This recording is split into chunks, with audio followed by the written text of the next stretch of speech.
allergik rinit.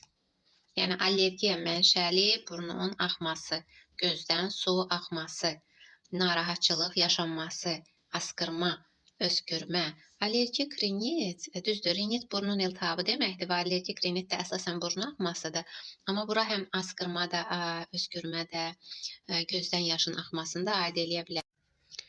Allergik rinitin yaranmasına təkan verən nələr ola bilər? Məsələn, nəslinizdə əgər anada, nənədə, babada, hətta yaxın qohumlarda həmin o allergik rinit olubsa və ya varsa, bu deməkdir ki, genetik olaraq meyillisiniz siz o allergik rinitə.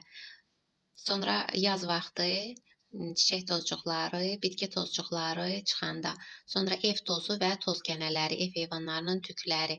Bunlar nə deməkdir? Yəni ev heyvanlarını bilirəm, başa düşürəm, sevirsiniz, çox əzizləyirsiniz, ondan bir qabdan yemək yemək istəyirsiniz, amma təəssüflər olsun ki, o ev heyvanlarının tükcükləri sizin allergiyanızı azdıra bilir, yəni daha da çoxalda bilir, kəskinləşdirə bilir.